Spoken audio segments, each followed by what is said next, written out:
I ran down that corridor as if the world were collapsing around me. My shoes struck the linoleum floor sharp and echoing. The air smelled like disinfectant and fear. It burned in my throat with every breath I took. My heart pounded so hard I could feel it behind my eyes like drums counting down to disaster. My name is Evelyn Marlowe, 66 years old, retired administrative clerk from Multnomah County Court. For 30 years, I filed other people's paperwork, watched lives rise and fall between case numbers. But nothing prepared me for this. My own son's name, printed on a hospital admission form, marked critical. I had spent my life being careful, exact the kind of woman who double-checks bills and alphabetizes her spices. Yet that night, none of it mattered. All I could think was Richard, my only child, the one person I believed I could still protect. As I turned the corner, I saw a nurse stepping into my path. She wasn't tall, but her presence stopped me cold. Her badge read, Lena Cortez, and her dark eyes held something urgent, something that made my stomach twist. "Mrs. Marlowe," she said quickly, voice low but steady.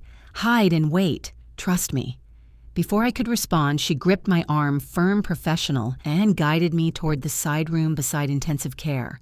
I wanted to protest, to shout that my son was behind the next door, but her tone cut through my panic like glass. "Please, now." She pushed the door half open, and I stepped inside the dim space. The smell of antiseptic mixed with the faint aroma of coffee left on a counter. Machines hummed softly somewhere down the hall. Every sound felt amplified, alive. I pressed my back against the cold wall and tried to make sense of what was happening. Why would a nurse tell a mother to hide? Was there danger here in a place built to save lives? I could still hear my pulse, rapid and uneven. Through the thin wall came the rhythmic beeping of a heart monitor, each tone like a countdown. Outside, footsteps approached slow and deliberate. 2 voices followed. One was female Miranda, my daughter-in-law. The other male, unfamiliar, smooth and practiced. Miranda laughed softly. The sound was brittle, rehearsed. "The old woman won't make it in time," she said. That sentence sliced through the air, small but lethal. My throat tightened. The old woman, that was me. I froze, afraid that even my breathing would give me away. The man's voice followed, calm, almost amused. Then everything proceeds as planned. Their words felt impossible, like dialogue from a movie I didn't buy a ticket to. But this wasn't fiction. This was my family, my blood. I pressed my hand over my mouth, afraid the sound of my fear might escape. Every muscle in my body trembled. I thought of Richard's last message that morning. "Don't worry, Mom, I'm just tired." Was he still tired, or was something far worse happening behind that door? I leaned closer, straining to hear. Miranda's heels clicked against the tile. Her perfume orange blossom and bergamot drifted faintly into my hiding place. That same scent had once filled my kitchen during Sunday dinners. Now it smelled like deceit. "Everything's ready," the man whispered. Miranda replied, "Good. She'll believe it was an accident." I swallowed hard, every instinct screaming to burst out and confront them. But something stronger, that quiet voice inside every mother, told me to stay still, to listen, to understand before acting. The minutes stretched. Each second felt heavy, dangerous. I glanced at the wall clock above the supply cabinet, 7:19 p.m. Only 4 minutes since I'd arrived, but my life already felt divided in two, before and after that whisper. I caught sight of my reflection in a metal tray. Gray hair, disheveled eyes wide with disbelief. I had always been the invisible one, the reliable woman behind the desk, the quiet helper at family gatherings. But that night, hiding in a sterile hospital room, I realized something terrifying and liberating. No one was coming to save me. No one was coming to protect my son. It was up to me. Outside, a cart rattled down the hallway. Voices faded. The air grew still again, but my thoughts did not. I replayed Miranda's sentence again and again. "The old woman won't make it in time." What wouldn't I make it? To What exactly was planned? I looked down at my hands steady now and remembered something my late husband used to say. In chaos, the calmest person wins. I took a slow breath, steadying the panic that clawed at my chest. If Lena said to hide, she must know something.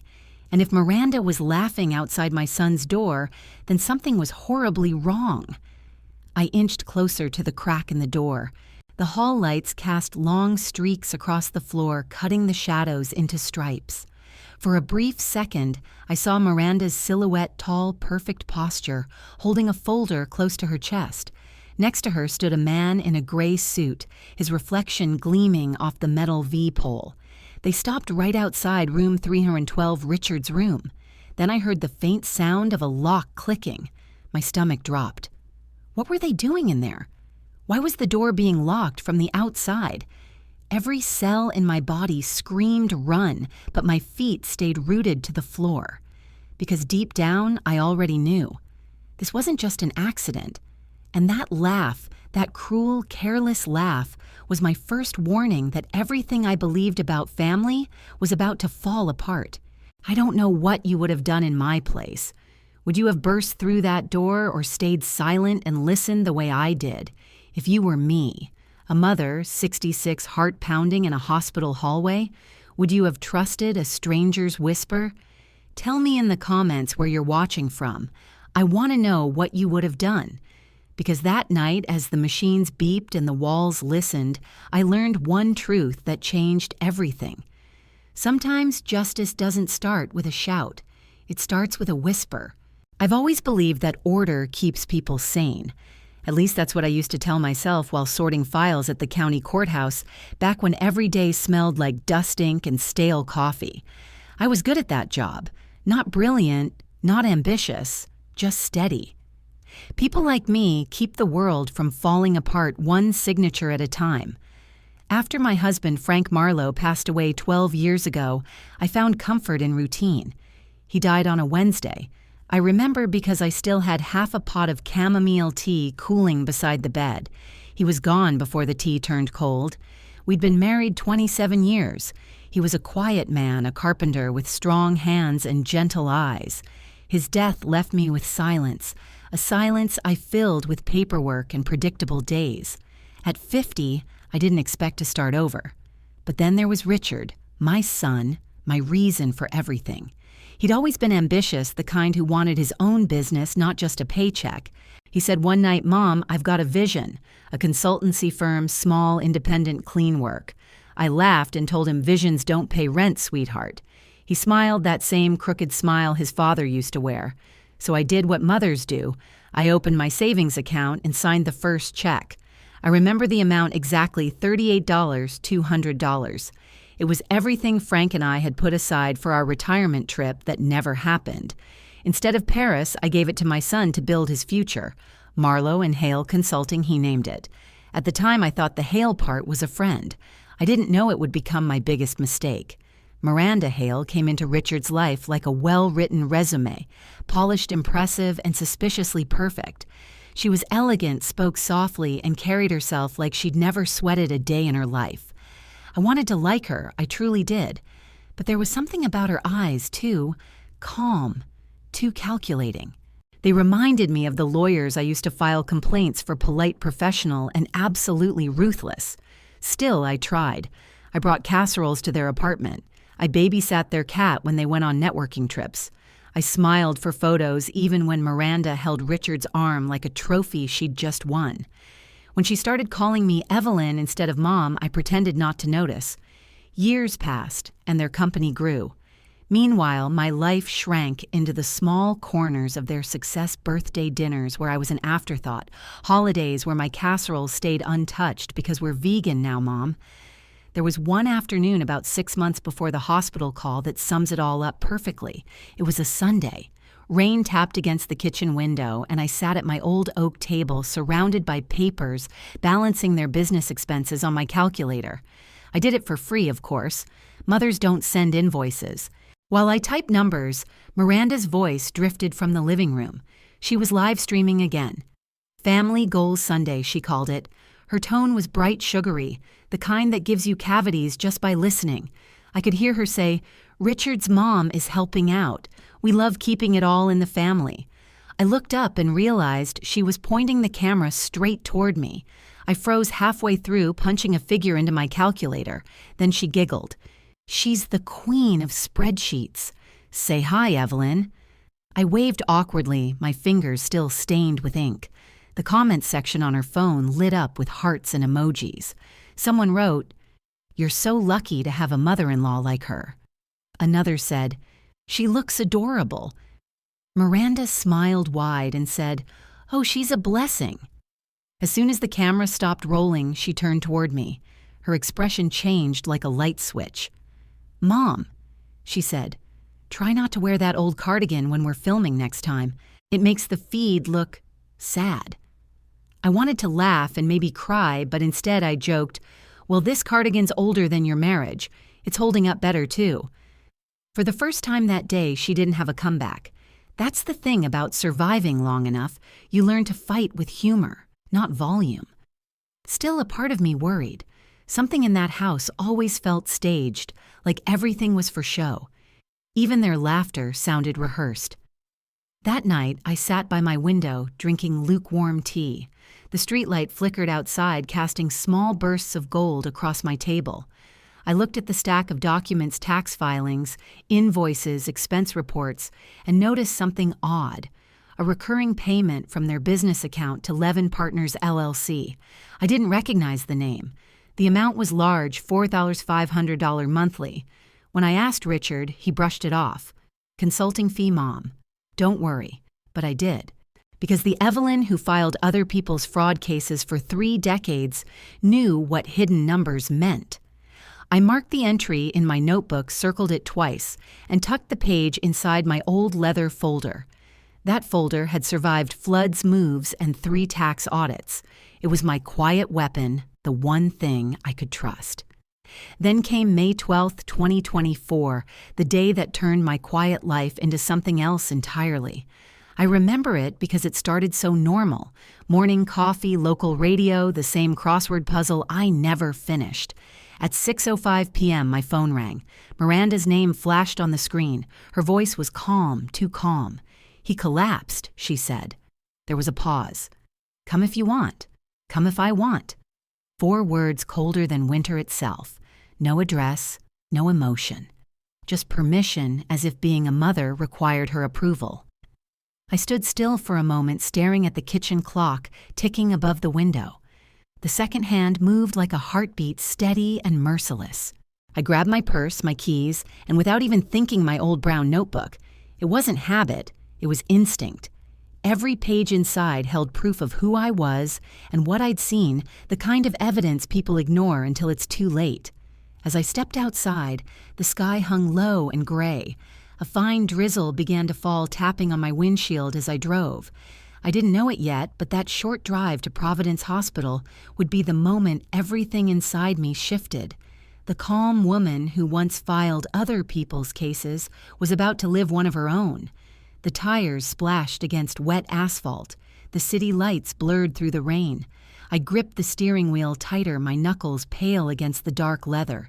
Each mile felt heavier, slower. And then somewhere between the red lights and the rain, a thought hit me, sudden, cold, and undeniable. What if this wasn't an accident? That question hung in the air like a fog I couldn't drive through. And though I didn't know it yet by the time I reached the hospital, that notebook in my bag would become the single most important thing I'd ever carried. Because sometimes the past doesn't stay buried. Sometimes it whispers softly, steadily, until you finally decide to listen. The room I hid in was colder than the hallway. The air conditioning hummed above me like a machine trying to stay alive. I could hear my own breathing echo against the tile walls, short, uneven, desperate. The clock on the wall glowed faintly, 11:21 p.m. Only 6 minutes had passed since Lena told me to hide, yet it felt like a lifetime. From the crack of the door, I could see the edge of room 311, Richard's room. The curtain inside was half drawn, the light harsh and white. Every now and then a shadow moved across it, silhouettes that spoke of betrayal more clearly than words. Then came the voices, Miranda's first. Smooth calculated the same tone she used for her live streams, except now there was no sugar, only venom. "He's stable for now," she said. But the doctor said if he doesn't wake up by tomorrow evening, they'll have to decide on next of kin authority. A man's voice replied, low and precise. I recognized that kind of voice, a lawyer's. Every syllable weighted like a threat disguised as logic. "That's where I come in," he said. "I've already prepared the papers for temporary guardianship. Once it's granted, you'll have control of the company accounts and medical access. The assets will stay frozen only until his condition is declared irreversible." Miranda sighed a sound between boredom and greed. "And Evelyn." My heart seized at the mention of my name. "She's old," Arthur Miranda continued. "No one listens to her. The hospital won't even let her near the paperwork. By the time she figures it out, it'll be over." Arthur Levin. The name hit me like a slap. Levin Partners, LLC, the mysterious company I'd seen in their statements. It wasn't a supplier. It was him. The man she was whispering with behind my son's door. He chuckled lightly. "I told you, Miranda, the less you worry, the better you'll act. Just sign, smile, and let time do the rest." I gripped the edge of the counter behind me. My fingertips were white nails digging into cold steel. Guardianship, accounts, irreversible. They were planning to strip Richard's rights while he lay unconscious, and mine too. I should have barged in right then, but the world blurred for a moment, replaced by the rhythm of the heart monitor beyond the wall. That beep-beep felt like it was synced with my own pulse. Then I heard Miranda laugh. Not her fake influencer laugh, this one was quieter, real, and terrifyingly content. She said softly, "You know what's funny, Arthur? He trusted me so completely he never noticed." Arthur's voice lowered. "Noticed what?" And then came the sentence that split my world open. "I've been adding crushed pills to his morning tea. In 2 days, it'll look like heart failure." For a second, I thought I'd misheard her. The words rang in my head, repeating themselves, breaking apart like glass. Crushed pills, heart failure. I pressed my palm to my mouth, but the breath forced its way out in a trembling gasp. The mug of tea I'd been holding, the one Lena had given me moments earlier, slipped from my shaking hand. It hit the floor. The sound was sharp, final, like a verdict. Porcelain shattered across the tile, scattering fragments that gleamed under the fluorescent light. Every piece reflected my fear back at me. For an instant, the world stopped moving. Even the machines outside seemed to pause. I crouched instinctively, my hands hovering over the shards, terrified the noise had given me away. In the hallway, voices halted. Then Arthur whispered something I couldn't catch. Miranda's heels clicked closer to the door, one step, then another. I held my breath until my chest burned. The doorknob turned slightly. I almost screamed. But before the door could open, Lena's voice floated down the hall, firm and brisk. "Mrs. Hale, the doctors, ready to discuss your husband's results." Miranda hesitated, then her heels pivoted sharply away. Her voice was suddenly sweet again. "Oh, wonderful. I'll be right there." The sound of their footsteps faded. Only then did I exhale. I was still crouched on the floor, surrounded by broken ceramic and betrayal. My knees trembled, my throat dry as chalk. That's when Lena appeared at the door, her face pale, her eyes darting between me and the shattered mug. She whispered, "You heard them, didn't you?" I nodded. My voice came out like gravel. "Yes." Every word. Lena shut the door quietly behind her, locking it this time. She crouched beside me, her tone steady but urgent. "Listen to me, Evelyn. Whatever you do, don't confront them yet. You need proof more than words. They'll bury this if we move too fast." I looked at her dazed. "Proof my son's lying there." She cut me off. "I know. But if what she said is true, it's been happening for weeks. We need to catch her in the act.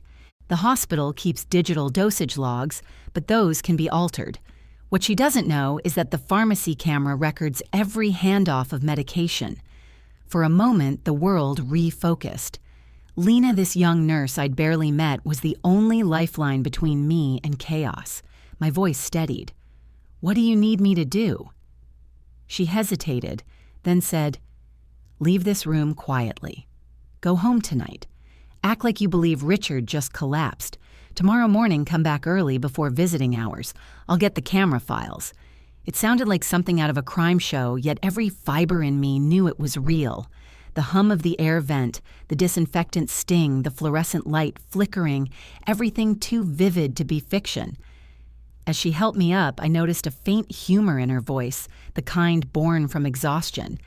"Guess your courtroom training's about to come in handy, huh?" Even in that moment, I almost laughed a dry, broken laugh. Never thought retirement would include espionage. Lena smirked. "Welcome to Providence Hospital, where drama never dies." That fleeting joke, dark and absurd, kept me from collapsing entirely, because if I didn't find a way to laugh, I would shatter like that mug. When I stepped back into the corridor, the hall looked endless. Pale walls, sterile lights too clean for the amount of sin it contained. Miranda and Arthur were gone, but their words still clung to the air. Guardianship. Pills. Heart failure. At the end of the hallway, I glanced into room 311. Richard lay still, tubes running from his arm's chest, rising faintly. He looked peaceful, almost like he was sleeping. But I knew now that peace was an illusion, one poisoned teaspoon at a time. I placed my palm on the glass window, my reflection overlapping his. My voice barely a whisper. "Hold on, sweetheart, just hold on." Somewhere inside, a part of me shifted.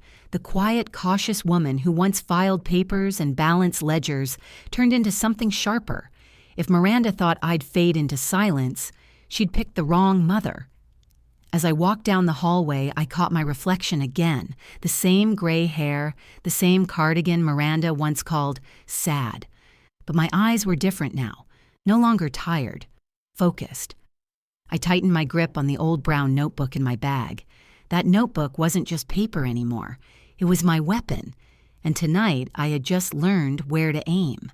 The room smelled like bleach. I pressed against the wall and waited. The clock read 7:22 p.m. Lena's warning pulsed. "Hide and wait. Trust me." Through the wall, Richard's monitor kept time. Beep. Pause. Beep. Footsteps approached. A soft laugh. Miranda. Another cadence joined hers, heavier, measured. A man cleared his throat. "Temporary guardianship becomes simple with documented incapacity," he said. My stomach tightened. Temporary guardianship slid under my ribs like ice. Miranda's voice sharpened. "How soon can we file Arthur?" "In the morning," he said. "The duty judge is efficient," paper whispered. Pens clicked. I edged closer to the vent. "What about his mother?" Miranda asked. "She lacks standing," Arthur replied. "No title and no joint accounts. Emotion is not equity," he said. "Keep her from documents." I pressed my fist to my lips and swallowed my breath. "We avoid sudden alarms," Arthur said. "Natural progression reads best." Miranda sighed. "He keeps rallying. Then we guide the narrative," he said. "Work stress, decline." I stayed still. A chipped mug waited on the windowsill. Steam curled. Cinnamon lifted. I held the mug to stop shaking. The vent exhaled their next secret. Arthur's voice lowered. "Confirm medications," he said. "Anything that complicates timing," Miranda answered like glass. "It won't." I add crushed pills to his morning tea. "In 2 days it will look like heart failure," she said. The mug slipped and shattered on tile. Porcelain rang like a gavel. Chairs scraped. The handle on my door twitched. The latch held. My lungs refused air. I counted backward from 5. Lena's voice cut the corridor. "Sir Patience only passed here." Leather shoes retreated. The handle released. Miranda laughed again. "See? Nothing." "The affidavit claims cognitive decline," Arthur said. "Timestamps persuade. Text yourself after episodes," he added. "Judges admire tidy records." Beep. Pause. Beep. Richard tapped courage like code. I slid my phone near the vent and opened the recorder. A red line crawled. I pressed record. Their voices poured like clean poison. "I will email drafts tonight," Arthur said. "Sign with your maiden name." "Discretion," Miranda answered. A zipper hissed. I opened my notebook and wrote beneath the transfer logs. 7:26 p.m. I wrote. Temporary guardianship overheard. 2 days. The monitor quickened and calmed. I whispered toward the wall. "Live, Richard," I said. "Do not leave me." Across the hall, a hinge squealed. A kiss sounded theatrical. Perfume leaked through the vent. Miranda's coo returned. "My love rest," she said. "Let me handle everything." I counted tiles and wrote again. 7:28 p.m. Miranda alone. Touches fouille pole. Steps crossed carpet. Arthur gathered his things. "Remember," he said, "no changes." Familiar routines read natural. "His morning tea stays the same," Miranda replied. Lena's cart rattled past. She coughed twice. Our signal. The elevator dinged. Doors sighed. The hallway loosened. The broken mug glinted. I gathered the larger shards. Evidence cuts while carried. My palms stung. The vent whispered. I whispered back. "Not today." "You are not dying," I said. "I refuse your obituary." I cracked the door an inch and studied the corridor. No Miranda, no lawyer, only wheels and low voices. Lena slid into view and nudged me back inside. She offered a paper cup. "Water," she said, and breath. I drank and steadied. I showed her the phone. The waveform crept. Approval flashed. Urgency followed. "They will try the IV next," she said. I flagged the bag. "Toxicology needs minutes," she added. "Keep pretending." She said 2 days, I whispered. She said heart failure. "Then we take 2 hours," Lena said. "Not 2 days. I want a detective before shift change. Can you stall? I have casseroles and jokes," I said. "I can stall royalty." Lena almost laughed.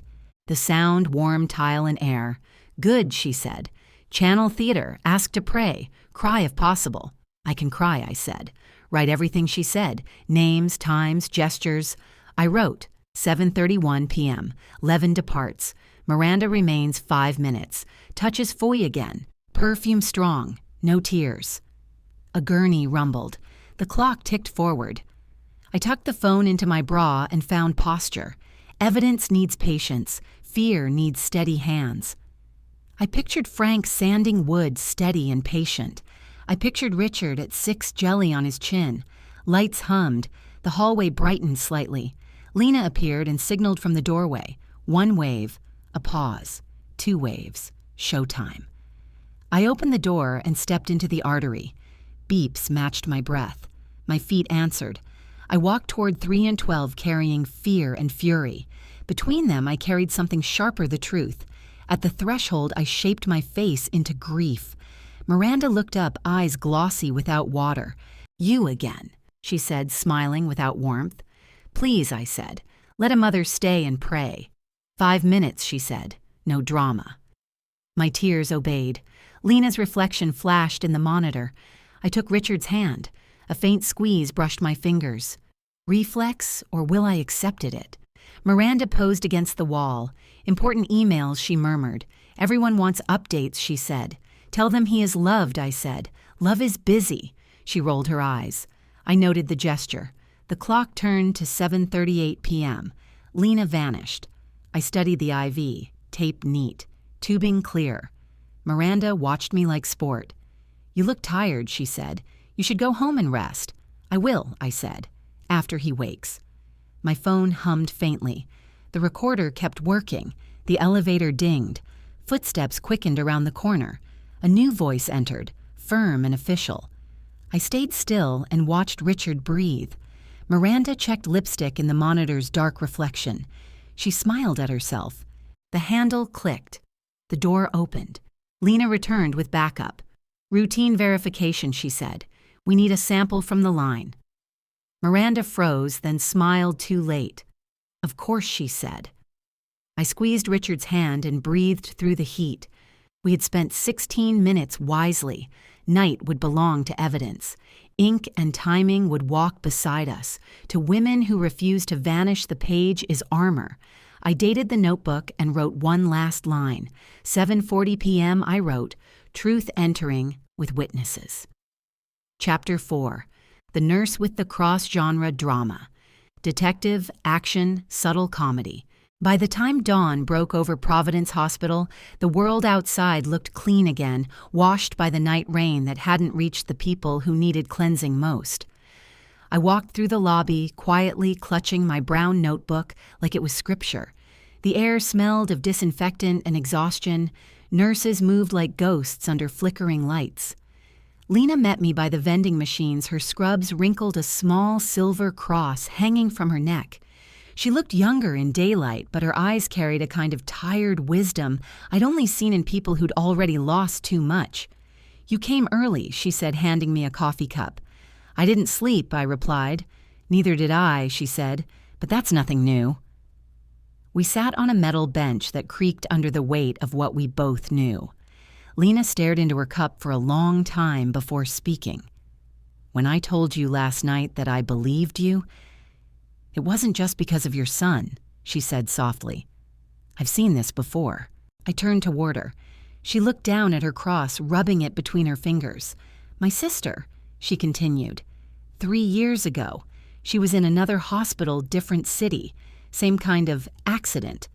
Her fiancé poisoned her medication with a blood thinner. Everyone thought it was heart failure. I knew it wasn't, but no one listened. My stomach tightened. "Warfarin?" I asked. She nodded. "The same. It's tasteless, colorless. In high doses, it makes the body look like it just gave up." She took a breath. "That's why I became a nurse. I wanted to catch it next time. I just didn't think next time would be yours." There was no dramatic music, no tears, just 2 women sitting in a hallway where lives ended quietly every day. And right then, an unspoken agreement formed between us, not out of pity, but out of justice. "What's our plan?" I asked. Lena's eyes flickered with focus. "We start with the IV," she said. "If Miranda's been slipping something into his fluids, it'll show. We'll take a sample, have it tested discreetly. I know a lab tech who owes me a favor." I hesitated. "Isn't that dangerous?" She smiled wryly. "So is working night shift with caffeine and no sleep." I followed her down the corridor toward room 311.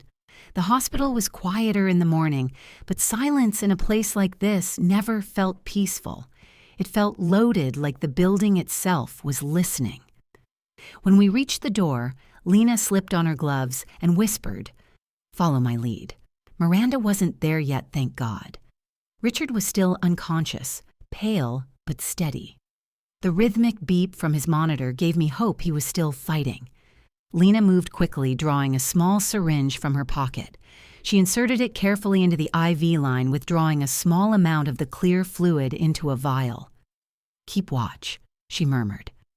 I stood near the door, pretending to adjust the blinds while my pulse raced. It took less than 30 seconds, but every second stretched like a rope ready to snap. She sealed the vial and tucked it into her pocket just as the sound of heels echoed down the hall. "Miranda," I whispered. Lena didn't flinch. She grabbed a roll of gauze, wiped the counter, and straightened her back. When Miranda pushed open the door, Lena was already pretending to clean. "Morning," Miranda said, voice bright but brittle. "Still here, Evelyn. You must really love hospitals." I forced a smile. "Someone has to." Miranda glanced at Lena. "Nurse makes sure his drip is steady. He had some fluctuations overnight." "Already done," Lena said smoothly. "Everything's perfectly stable, just the way you like it." Her tone carried something sharp under the sugar, but Miranda didn't notice. After a few tense minutes, Miranda's phone rang. She excused herself, murmuring something about a meeting. The moment the door closed, Lena exhaled. "She's as slick as they come." We slipped out together, walking fast toward the pathology wing. The corridors twisted like veins through the hospital. Every turn felt like a heartbeat. When we reached the small lab tucked behind the radiology department, Lena knocked twice. A man in a lab coat, Dr. Collins, head of the pathology unit, opened the door. His white hair framed a face that had seen too much and judged none of it. "Lena," he said. "You look like trouble again." "Always," she replied. "We need a private talk screen." "Quietly." He frowned. "Whose sample? Patient in 311, Lena said. "Suspected contamination."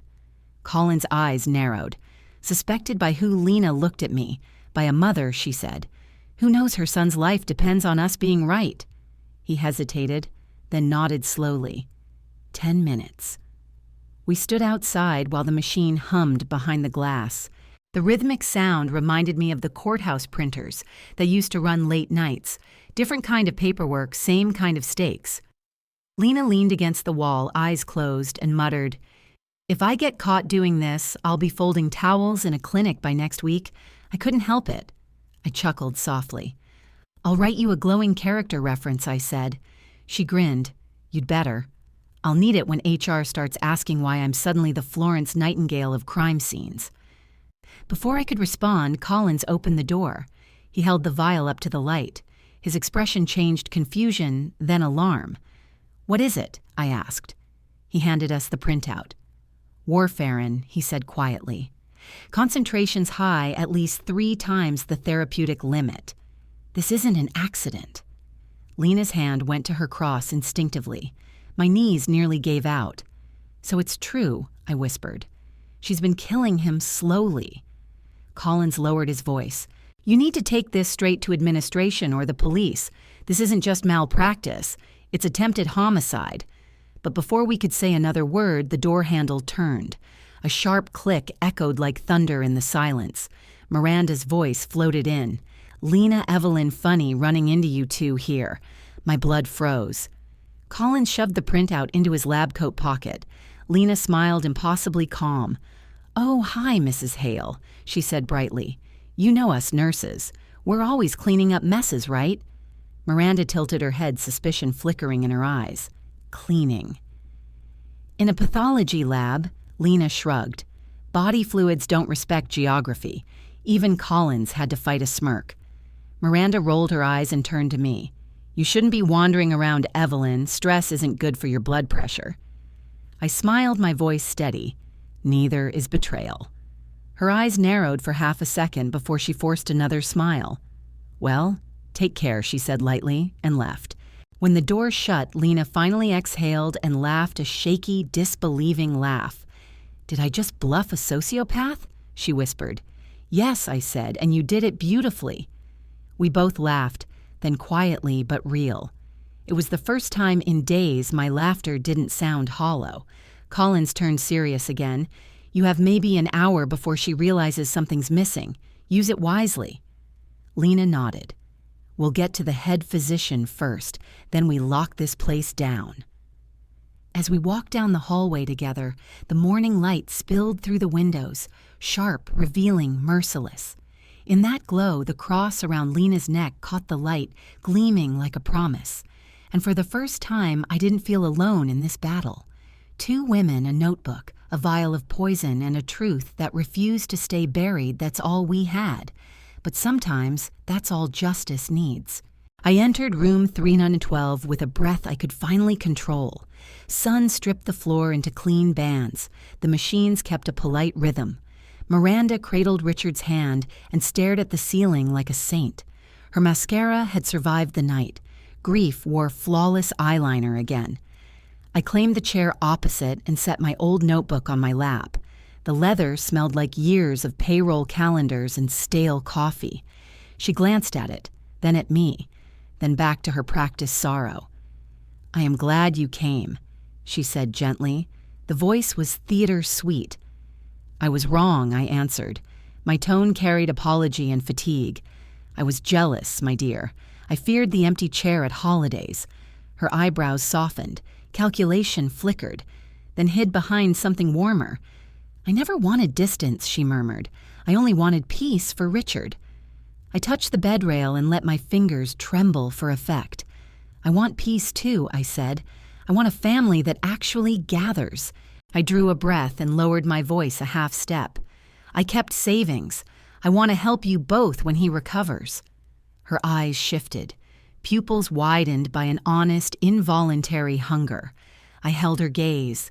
I did not blink. Generosity can dazzle. 180,000, I said. The number landed like bright glass. Years of careful budgets, no vacations, secondhand coats, home cooking always. Miranda's smile was saintly. Her pulse beat fast beneath her wrist. "That is too generous," she said. "You owe us nothing at all." I shrugged as if surrendering old pride to common sense. I owe Richard a future. I owe myself a quieter mind. Comedy peeped in when the monitor chirped. I silenced it smoothly. "You handle hospitals well," she said. "You should teach me that trick." "The button is universal," I replied. "Mothers learn universal languages." We both smiled. Only one of us meant it without rehearsal. "I saw a listing near Willow Park," I continued, voice light hopeful. 3 bedrooms, south windows, laundry that does not eat socks, a yard for tomatoes, a gate that does not stick in rain. She leaned closer, curious. Greed often arrives disguised as domestic bliss. "Send me the link," she said. "We can plan a path forward. Arthur will tidy contracts. He is reliable when deadlines breathe fire." I nodded thoughtfully.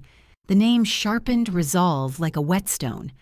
We should show funds early. Sellers choose certainty over promises. Miranda tilted her head. She measured me like a tailor. "Not today," she said carefully. "We should wait until he stabilizes." I hesitated visibly. Then I let determination warm my face. Prices climb weekly, momentum matters. I can begin the transfer now. She studied my notebook. The gold corner tabs winked like coins. "What kind of transfer?" she asked. "A cashier's check or a wire?" "A wire is cleaner," I said. "Escrow and a joint account." Her throat moved. The swallow was quiet. The thought was loud. Richard shifted. Sleep murmured. The IV line clicked in place. She patted his hair. Tenderness tried on her features like silk. "I love him," she whispered. Her voice reached. Truth did not. I tucked his blanket and nodded. "Love is work. Love shows up." "I blamed you," I said. Confession delivered like medicine. I wanted the boy who ran to me first. I wanted attention. I forgot love multiplies. It refuses zero sum. Her relief looked golden. She believed she had won one battle. "After lunch, we can visit my branch," I offered quietly. "The manager knows me by name. My pie won his loyalty forever." She laughed despite herself. Irony warmed the clinical room. "Then I must try your pie. Alliances deserve dessert." Lena slipped in with a chart. Her cross necklace flashed once. "Vitals steady," she said. "Visiting hours flexible with authorization." Miranda nodded like a queen. Lena's glance cut briefly to me. I read the signal. 11 minutes had narrowed to 7. "About the wire," Miranda said. "Taxes can complicate a large gift. We should phrase it as housing support. That avoids needless friction. I prefer clean records, clean stories, clean endings." I smiled and scribbled invented numbers. The pen whispered cooperative intent. "What bank?" she asked. "I will text Arthur the routing details." "Providence Credit Union." I replied, "Elm Street branch." Cautious but efficient. She typed. The tap of her nails matched the monitor's beat. "Arthur says a gift letter helps. He will draft one today." I leaned forward. Intimacy sharpened persuasion like sunlight through glass. "I want to sign in person," I said. "Together looks credible." "After lunch, walk with me." The manager relaxes when families appear. She considered, then nodded. Victory moved without theatrical music. Richard breathed deeper. The green line formed calmer hills. I rested my hand on his shoulder and spoke for both of us. "We need a reset," I said. "No more chilly dinners, no corners." Miranda reached across and touched my sleeve. Performance met performance. "I accept your apology," she said. "I want a new beginning. Let us honor him with harmony. Let us retire old grudges. I let moisture gather, not tears, something smaller, honest shine." "Thank you," I whispered. "You will not regret trusting me." She stood and stretched. Elegance returned like a curtain rising. "I will grab coffee," she said. "Do you want tea?" "Chamomile," I answered. "My hands need something warm and steady." She smiled. The door side closed. Perfume lingered like intention. Lena reappeared almost instantly. She moved with quiet urgency. "She is hooked," Lena said. Humor flickered. Purpose stayed bright. "Security has the clips. Collins has talks results. Detectives are en route." I opened my notebook. Inside lay photocopies, timelines, and careful tabs. I promised a wire, I said. She wants joint account flexibility. Good, Lena answered. Keep promising. Keep her feet inside the circle. We need 20 minutes. Then Truth walks in with badges. I breathed slowly. Victory prefers measured lungs and steady ankles. Miranda returned balancing cups. The lids rattled like light applause.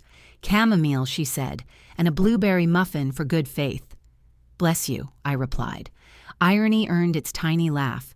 We sipped. Steam curled. The room smelled briefly like morning. Here is my thought, I said. A two-step transfer staged. Today, a smaller escrow seed. Tomorrow, the balance with certified confirmation. She nodded. Caution soothed her. Appetite stayed awake behind her smile. Prudent, she said.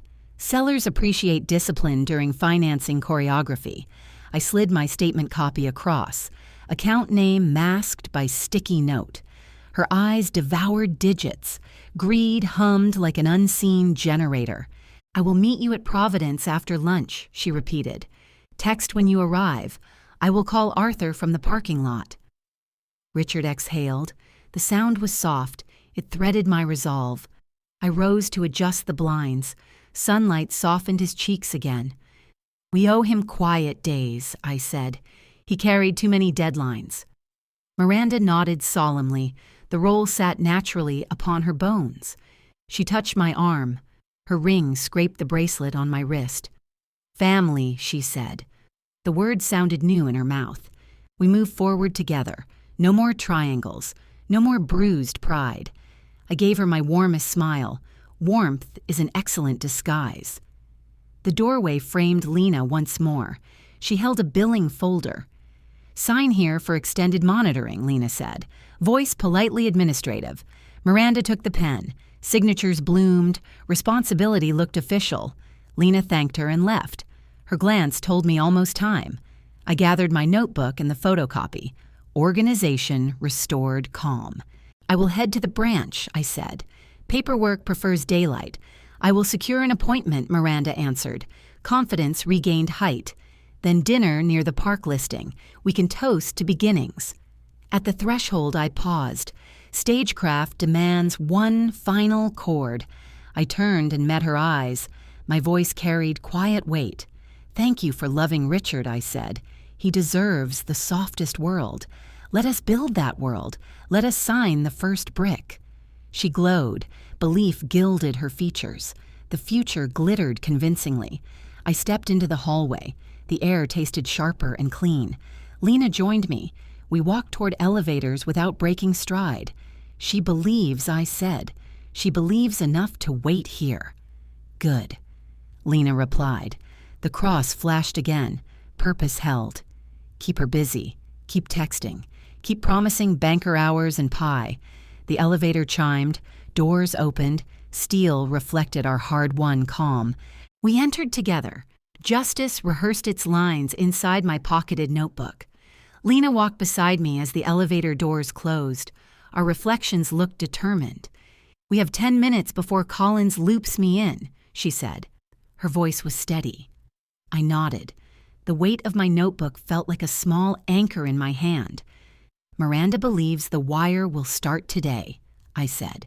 She will hover. Good, Lena replied. Let her hover. Hovering breeds mistakes. The elevator opened on 3. The corridor smelled like sanitizer and coffee. We stepped into a small conference room by the nurse's station. Collins arrived. His lab coat carried ink smudges. His eyes carried a sleepless night. He placed a sealed bag on the table. The clear fluid looked harmless. It is not harmless, he said. The panel flagged warfarin at dangerous levels. I exhaled. Hope and anger braided. My hands finally stilled. Can you prove chain of custody? I asked. Miranda will blame anyone else. Collins nodded.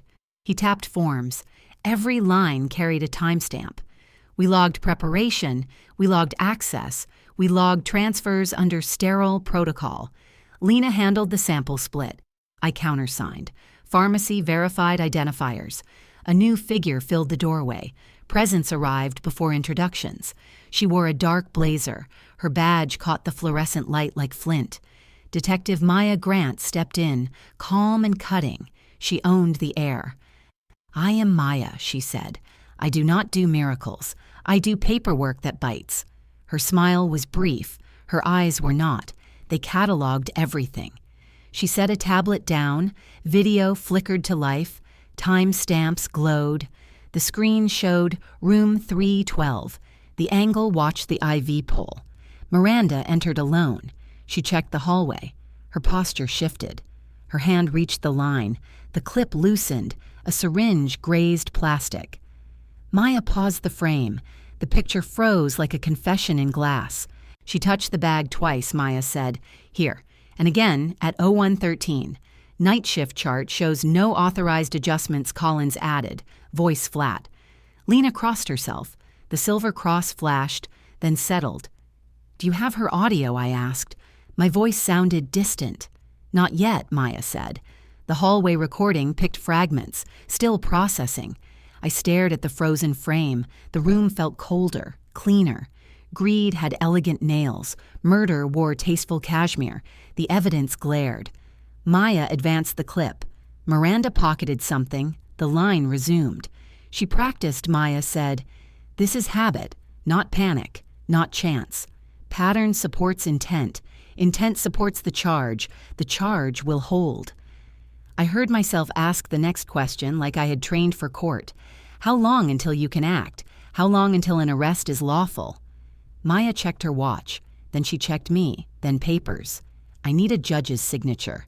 The affidavit is drafted. I want more. Get me a lip read. Get me the lab report. Get me time." Lena straightened. Action returned to her posture like current. "I will run the sample to tox. The rush tag is on file." "Do it." Maya said. "Collins. Send pharmacy logs. Send camera chain." She turned to me. Her voice softened. The edge remained. "Evelyn, I need you to keep her in place for 20 minutes." The words rang like a starter pistol. My pulse answered. "Yes." 20 minutes, I repeated. My mouth felt dry. My spine felt tall. Maya slid a card across. The number was handwritten, decisive. "If she tries to leave, text this word chisel. Security will stage. If she becomes violent, pull the orange cord. Staff will flood in." Comedy walked in with a paper cup. An officer followed with donuts. Maya took one. She broke it neatly. Sugar dusted the legal pad. "I swear by sugar," she said. "Judges sign faster after snacks." Collins snorted. Lena grinned. The moment broke tension without bleeding urgency. I sipped water. The rim rattled softly against my teeth. "Where is Miranda now?" Maya asked. Her stylus hovered like a metronome. "In the room," I said. "She is sipping tea, planning escrow choreography." "Good," Maya said. "Plan with her. Narrate steps. Ask for confirmations. Repeat details. Repetition gives us time. Time gives me a warrant." "Understood," I said. My voice found rhythm. My chest found space. Lena handed me a visitor sticker. She pressed my shoulder gently. "You are doing beautifully," she said. "Keep the mask. Keep the pace." I tucked the sticker near my notebook. The glue felt stubborn. Maya leaned closer. Her tone changed. Now it was surgical. "Do not accuse her. Do not provoke. Do not reveal the tests. Ask her to help pick interior paint. Ask her about schools. Filler works. Innocent details fill 20 minutes like soft sand." I nodded. The plan felt absurd and brilliant at once. "I can talk about laundry rooms for a year," I said. They smiled. Maya's eyes warmed. Respect replaced her early inventory. We broke. Collins carried the sample. Lena moved like precision. I walked the corridor toward 312. The floor hummed underfoot. A code announcement crackled, then faded. The hall returned to murmurs. I paused at the window. Richard slept. His chest rose evenly. Miranda looked up. She brightened. Her expression said opportunity.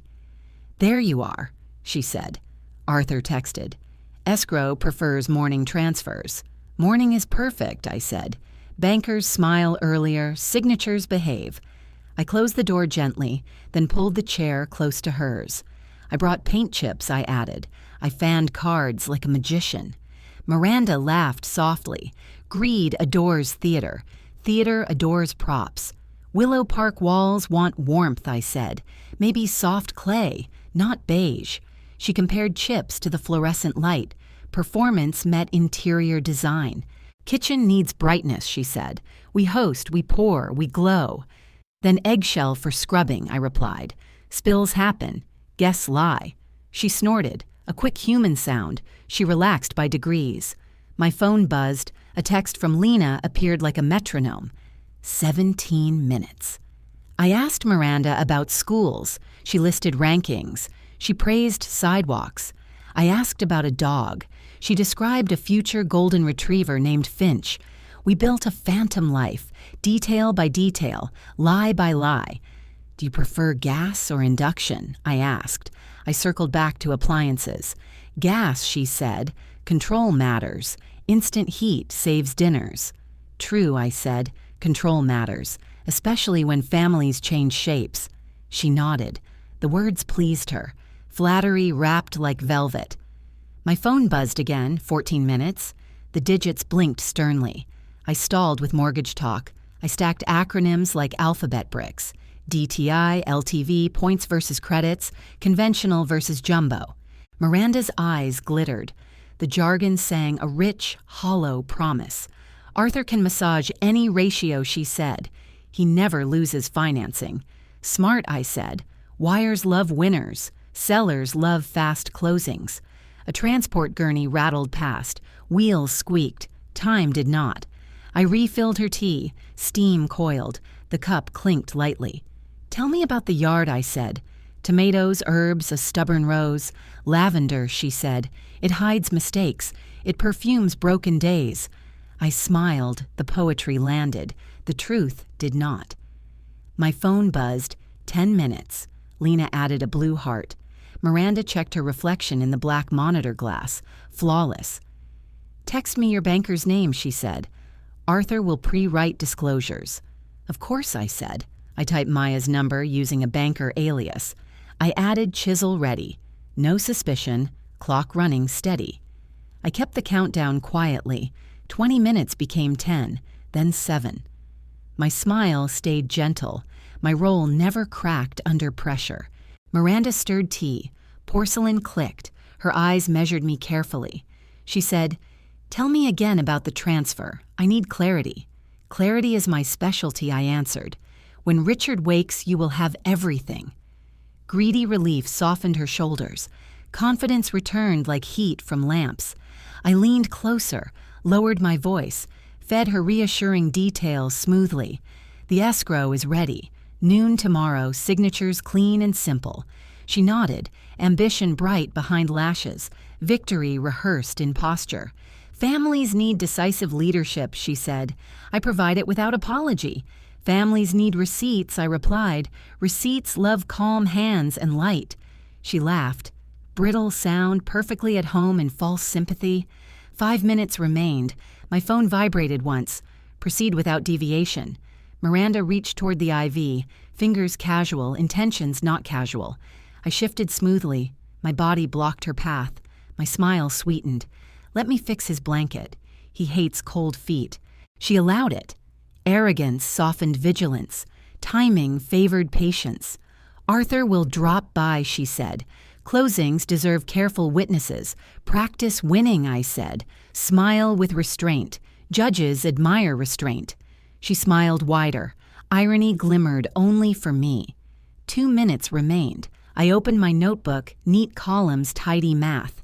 I will wire $180,000 tomorrow, I said. Her pupils widened. Greed lifted her chin. Gratitude acted convincingly. You would do that after everything she asked. Voice perfectly tender. I was jealous, I said, but love corrects jealousy promptly. She squeezed my hand. Gesture tender, motive metallic, performance flawless. One more thing, I said. When Richard wakes, you will have everything. Exactly, she answered. He depends on me. He always has. 1 minute remained. The hallway quieted. The room held breath. A supply cart rattled by, then quiet settled like velvet. The door opened. Detective Maya Grant entered. Authority cleared stale air. 2 officers followed. Steady, precise, patient. Silence obeyed them. "Good afternoon," Maya said. "Miranda Hale, we need to speak." Miranda stiffened. Grief spread across her face like powder. "My husband is critical," she said. "Please leave us immediately."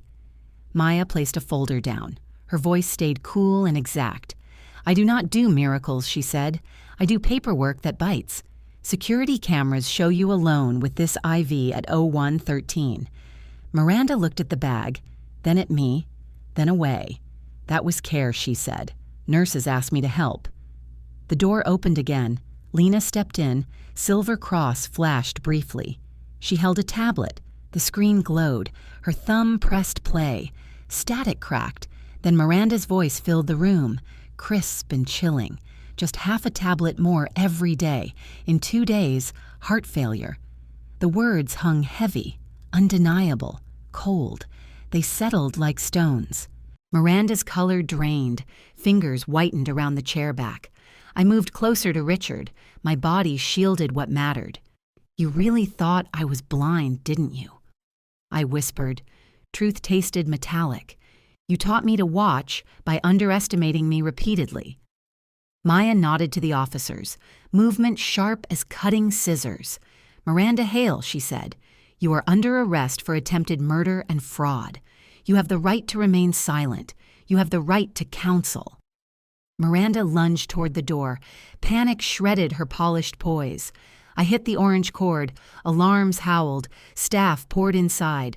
Lena rolled her cart. It blocked the exit.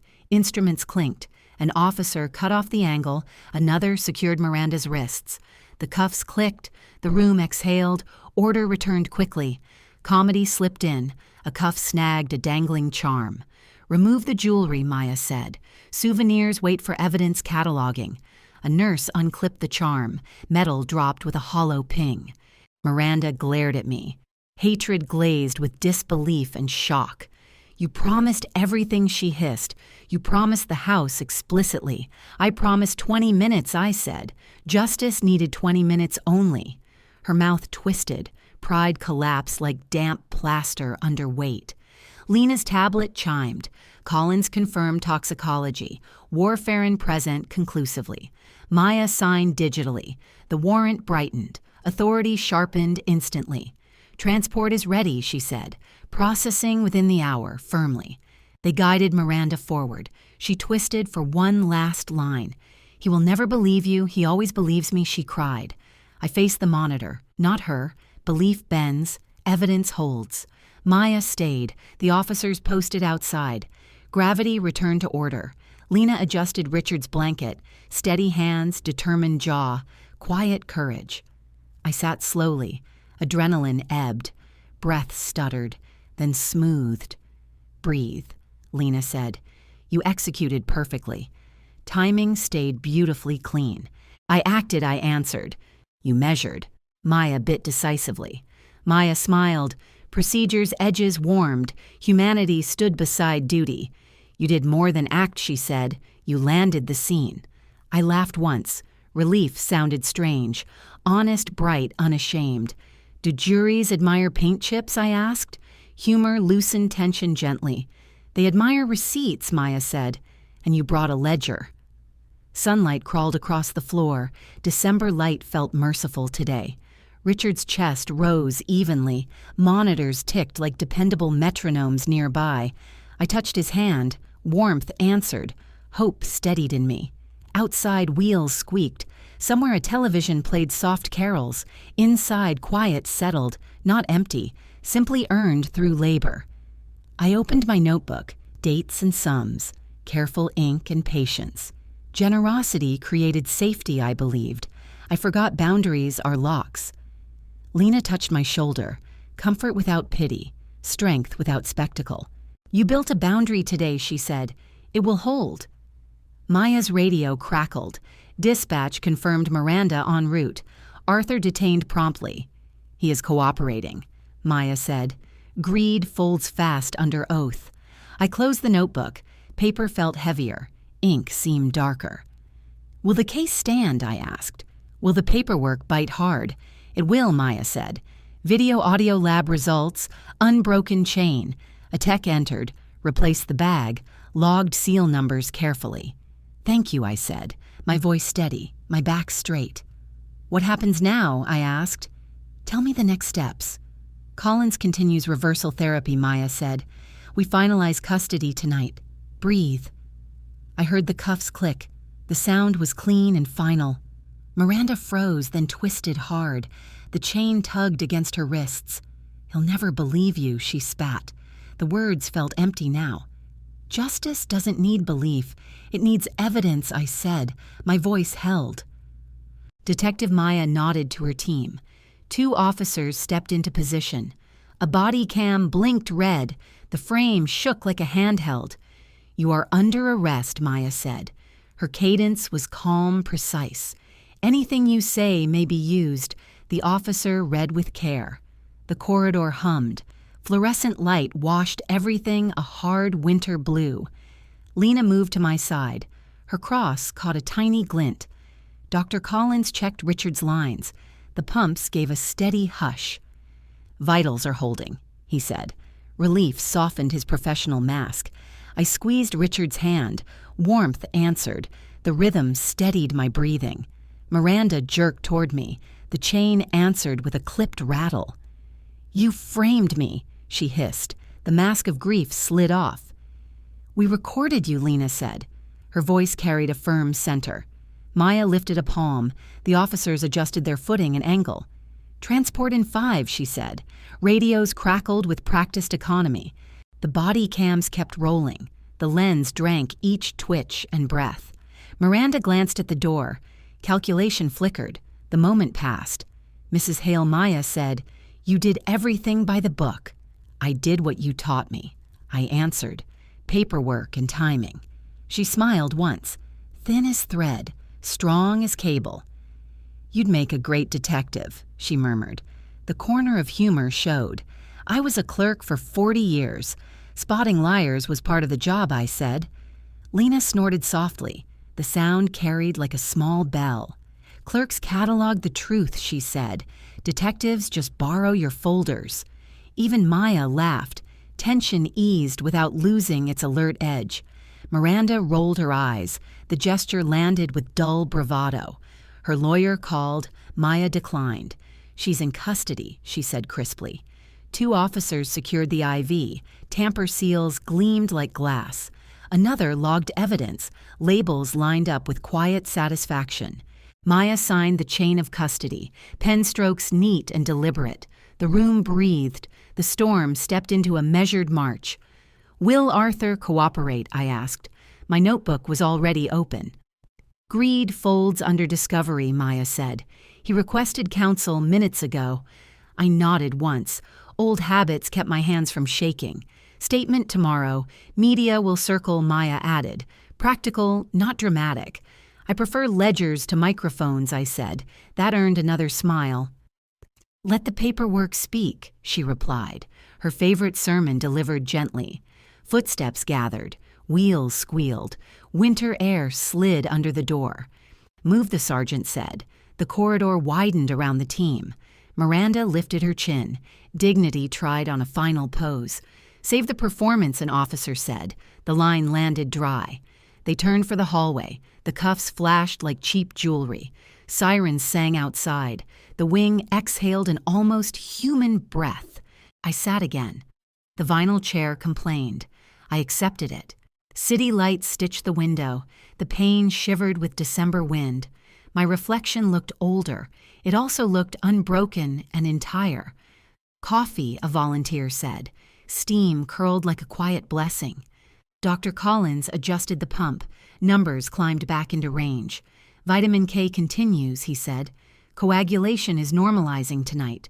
Thank you, I said. Gratitude anchored me in the present. He nodded toward Lena. Professional respect passed like a baton. Lena tightened Richard's blanket. The corners were hospital perfect. He is warm and stable, she said. Certainty steadied my chest. The officer at the door checked the window. Habit over fear. He nodded once.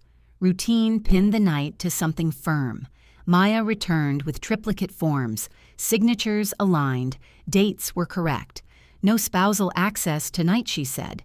Temporary guardianship remains in effect. Copy to my cloud, I said.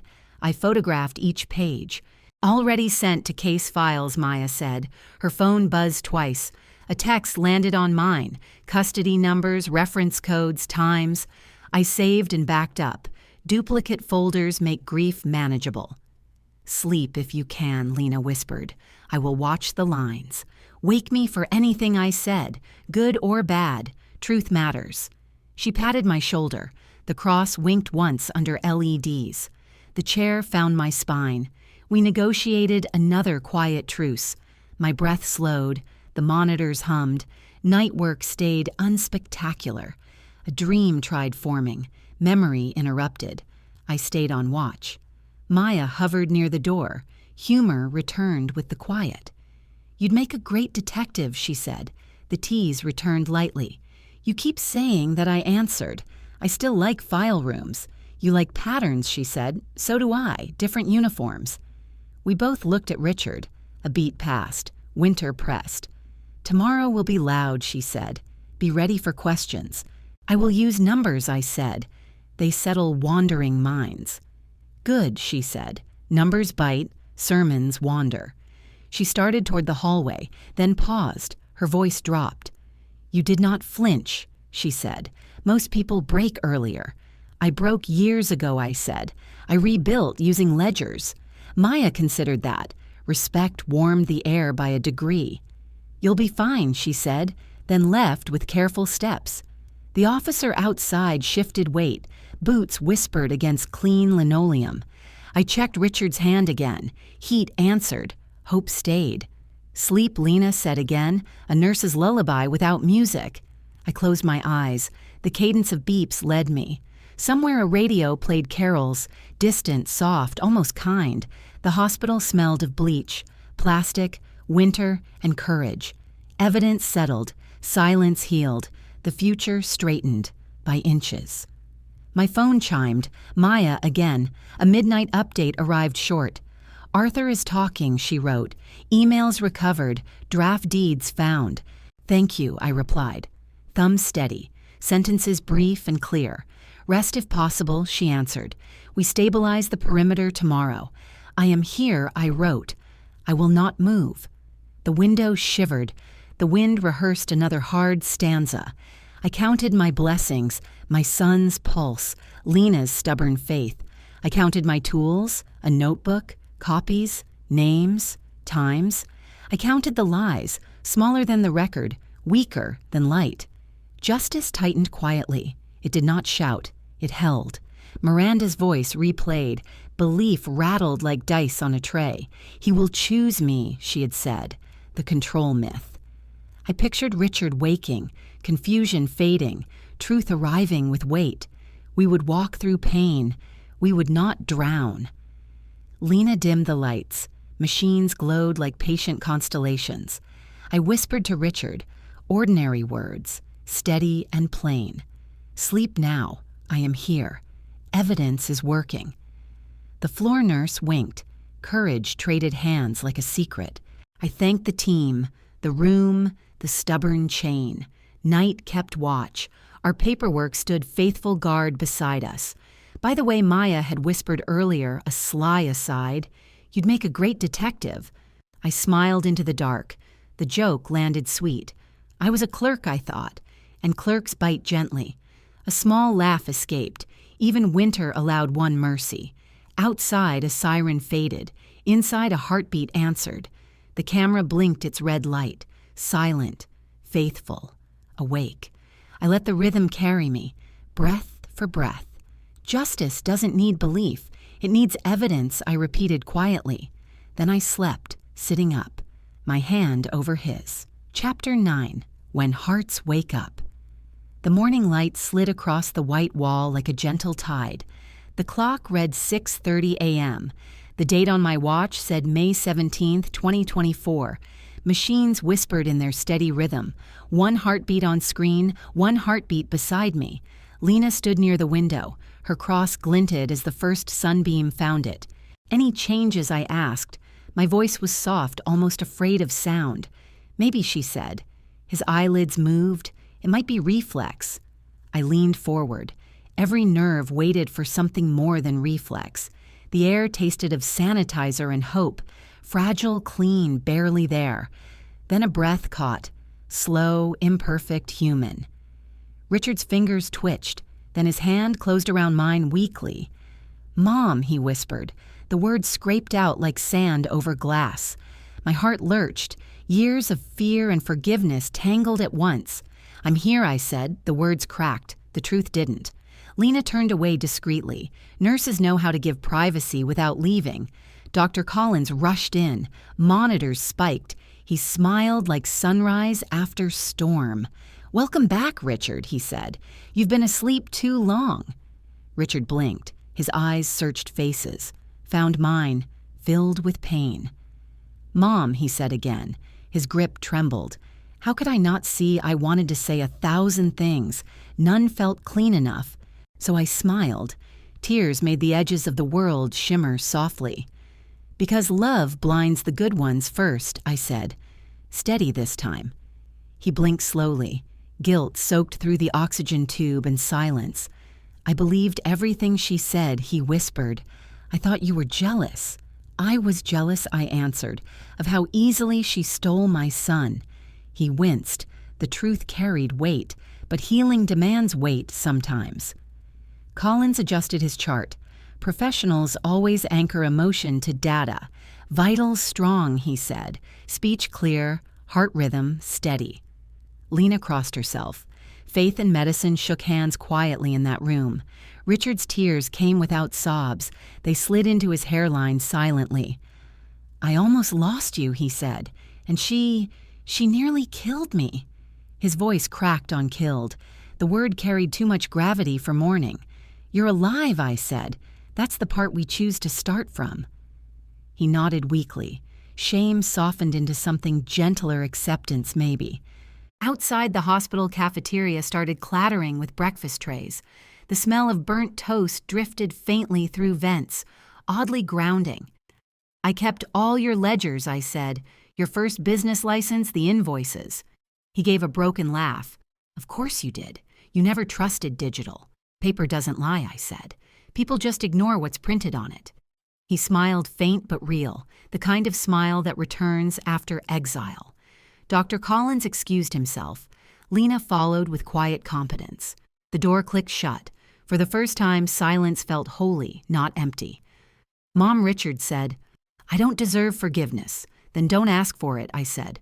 "Earn it. That's cleaner." He nodded, his hand still locked with mine, pulse sinking through skin. Machines beeped in calm intervals. No alarms now, no chaos. For once, everything made sense by subtraction, not addition. "Where is she?" he asked. Voice thin, almost childlike. "Under arrest," I said. "Justice has paperwork, too. It doesn't forget." He turned his face to the ceiling. Light scattered across his pupils. "I thought love meant trust," he said, "but she used it as cover. She used it as disguise," I said, "but you're not blind now." He closed his eyes. I could see the boy I raised under the man. All the birthdays, the late-night calls, the silent holidays came back in one frame. My throat burned, but my chest felt lighter than it had in months. "When I'm stronger," he said, "I'll testify. I'll tell them everything." "You will," I said, "but not today. Today you heal first." He smiled again. Faint humor peeked through guilt. "You sound like Nurse Lena," he said. "Tougher than the doctors." "She's right most of the time," I said, "and she doesn't charge per hour." That earned a weak chuckle, a sound I'd missed more than I knew. Outside, a janitor whistled off-key. The melody bent but didn't break. The TV in the hallway murmured morning news, another fire, another scandal. Life had the audacity to keep going, indifferent and perfect. Richard's eyes fluttered shut again. His breathing steadied into rhythm. The heart monitor pulsed in green, reliable, repetitive, redemptive. I stayed still. Even hope can make noise if you move too fast. The sunlight climbed the sheets. It turned his hand gold for a second. "Stay," he murmured. I squeezed his fingers. Always, I said. Lena returned quietly. Her sneakers squeaked, once then stopped. Vitals stable, she whispered. You can rest too now. I will, I said, but neither of us believed it yet. She smiled knowingly. Nurses read denial like weather reports. Maya peeked through the door. Blazer still sharp eyes softer this morning. Everything's set, she said. Charges filed. Arthur's testifying already. Efficient, I said. Justice found her paperwork. Maya grinned. And you found peace. Not yet, I said. But the silence sounds like it's learning. Keep it, she said. Silence makes truth audible. She left with a wink. Lena followed her out for rounds. Richard stirred again. His hand tightened, anchoring me back. I saw Dad, he whispered suddenly. In dreams, maybe. Then he sent you back, I said. He never liked unfinished ledgers. He laughed, then winced, then smiled. Healing always travels through pain. Do you think I'll forgive myself? He asked softly. Yes, I said, but only when you stop trying too hard. He exhaled, a surrender that wasn't defeat, just maturity. The room filled with warmth, or maybe that was the sunrise. Either way, it was enough. For the first time, enough.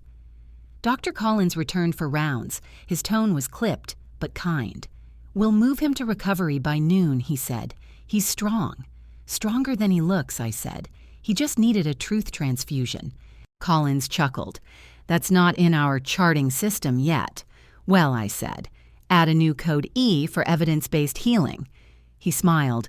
Professionals appreciate gallows humor more than prayers.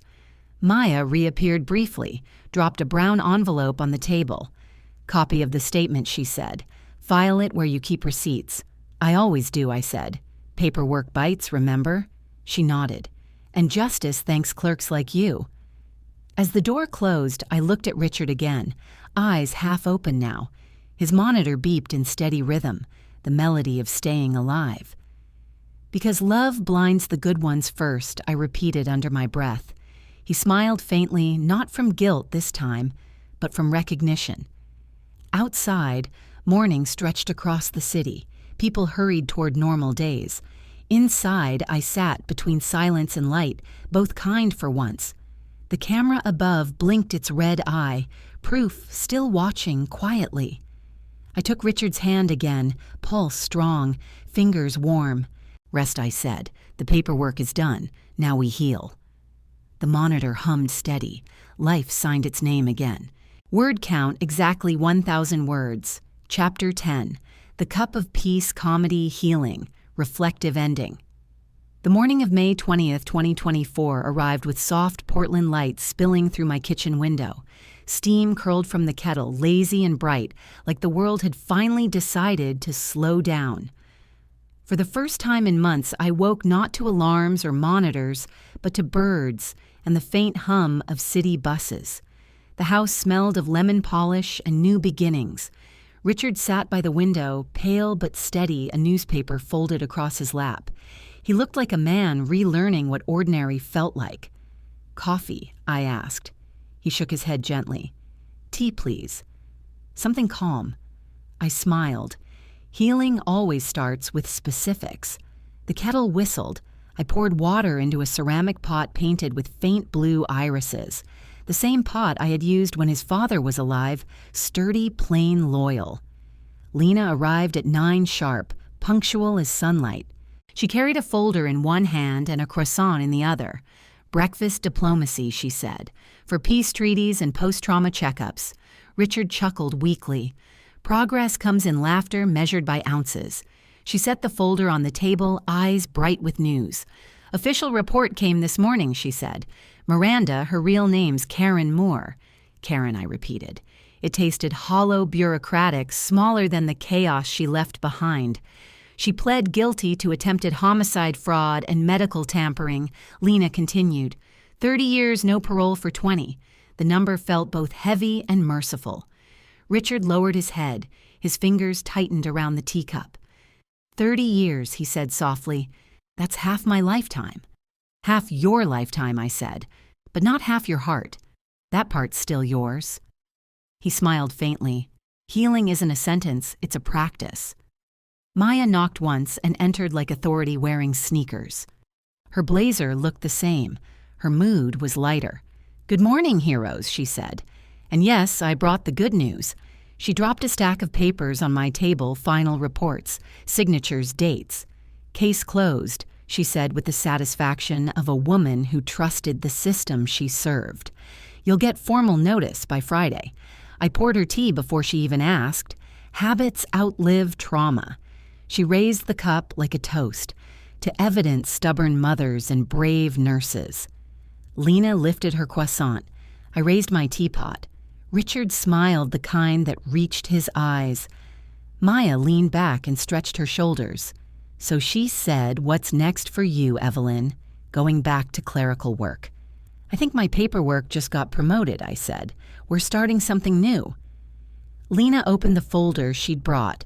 Inside were sketches, names and forms. "Silent Hands Foundation," she said. "Support for victims of financial and medical abuse." Maya raised an eyebrow. "You made that official already," Lena grinned. Evelyn filled every form before breakfast. "Someone had to bite first," I added. The room broke into quiet laughter. Maya sipped her tea. "Next time call 911 before you play spy." I smiled back, unfazed.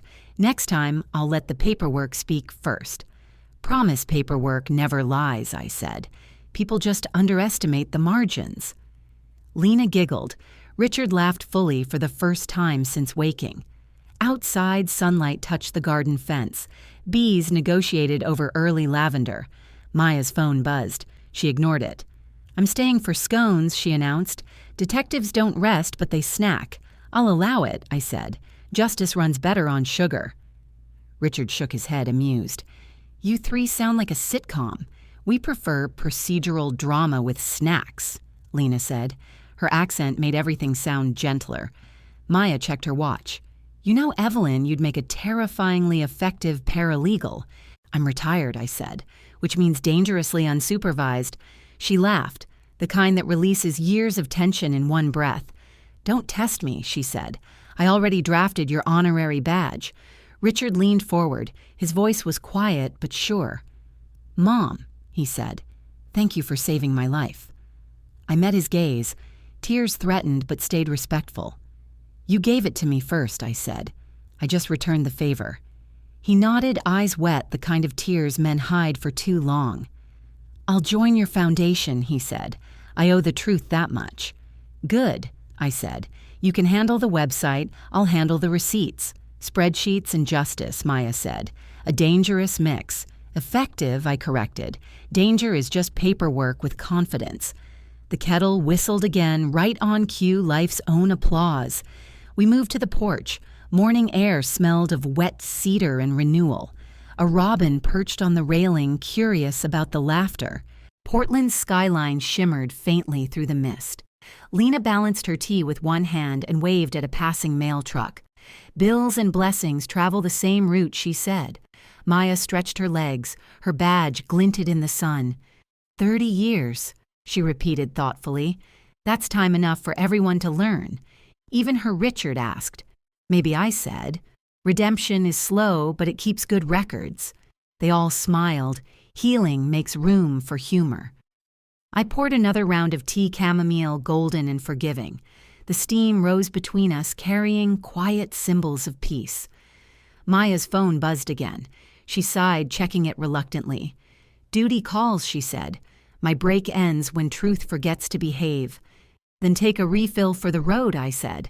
"Justice travels better warm." She grinned, held out her cup, and let me pour. "You know, she said you might have changed more lives than you realize." Maybe I said, "But I only wanted one life to stay breathing." Lena looked at Richard. Her smile said everything words didn't need. For once silence didn't hurt, it healed. Maya rose first. Her boots clicked on the wooden steps. Lena followed, promising to bring more forms for the foundation's launch. Richard lingered, still pale but alive in every sense. "Rest," I said. "We have work tomorrow, quiet work." He nodded, understanding perfectly. Survival teaches fluency in silence. I turned back inside, refilled the kettle, and washed 3 cups. The radio murmured local news traffic weather, ordinary miracles. I liked the sound. After chaos, normal feels revolutionary. I poured one last cup of chamomile and carried it to the window. Outside, Maya's footsteps faded down the walk, steady and sure. The light caught the rising steam. It danced like breath, returning to a calm world. I raised the cup slightly, a silent toast to Lena's faith, Maya's fire, Richard's return, and my own quiet persistence. Some wars end not with noise, but with paperwork, patience, and a warm drink. I took a slow sip. It tasted like peace and proof in equal measure. The kettle settled, the world exhaled. Justice didn't shout it, stayed honest. Through the glass, the garden shimmered alive again. And for the first time, I realized healing isn't silence. It's sound turned gentle. I smiled to myself the way women who've seen too much still do. The steam rose higher. Faint and luminous, it looked like forgiveness made visible. Outside, the sound of Maya's shoes faded entirely, leaving only peace behind. When life tries to silence, you remember this. Justice doesn't always come with noise. Sometimes it arrives in quiet hands. Evelyn didn't seek revenge. She found restoration one document, one heartbeat, one cup of tea at a time. If this story touched you, let me know in the comments where you're watching from, because every city, every heart holds a story of quiet courage, waiting to be heard. Don't forget to subscribe for more true stories about dignity, love, and second chances. And if you believe that silence can still speak justice, share this video so someone who needs hope tonight can find it. I'll see you in the next story. Until then, let the paperwork speak and let kindness do the rest.